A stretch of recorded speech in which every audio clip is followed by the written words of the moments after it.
ఇంకో ఇట్లా కార్డ్స్ ఉంటున్నాయి, ప్రతి ఒక్కరికి ఇట్లా కార్డ్స్ ఉంటాయి. ట్రావెల్స్ కార్డ్స్ కానీ ఎక్కడన్నా రెస్టారెంట్లో కానీ ఏమైనా తినాలన్నా ఏమైనా పే చేయాలన్నా కానీ ఈ కార్డు వర్కౌట్ అవుతుంది. ఎక్కడ చూసినా కానీ ట్రాన్సాక్షన్స్ కార్డ్ పేమెంట్స్ ఎక్కువ ఉంటాయి, క్యాష్ పేమెంట్స్ తక్కువ. అలాగే సింగపూర్లో అసలు కండక్టర్ అంటాడు ఉండడు, ఏమైనా మనకు కార్డు ఇస్తారు. కార్డు చూపిస్తాను మీకు.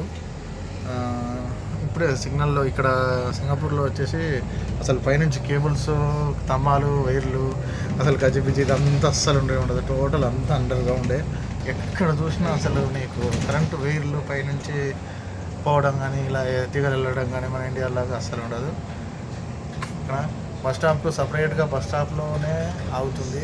రోడ్డుకు వెళ్ళే వాళ్ళు మళ్ళీ వెళ్ళే వెహికల్స్కు దారి ఆటోమేటిక్గా ఇవ్వాల్సి ఇచ్చే విధంగా ప్లానింగ్ చేశారు. కానీ ఇక్కడ ట్రాన్స్పోర్టింగ్ వ్యవస్థ మాత్రం సూపర్. అందుకు సింగపూర్లో first time double decker bus ఎక్కిన. ఇది కింద ఒక స్టెప్ పైన ఒక స్టెప్ ఉంటుంది. ఇప్పుడే కింద స్టెప్ నుంచి పైకి వచ్చినాం.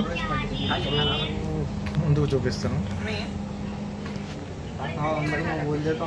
సింగపూర్లో కన్స్ట్రక్షన్ జరుగుతుంది. అక్కడ మళ్ళీ ఇక్కడ సిగ్నల్ పడింది. ఎంత డిస్టెన్స్ మెయింటైన్ చేస్తూ ఆగుతున్నారు చూడండి.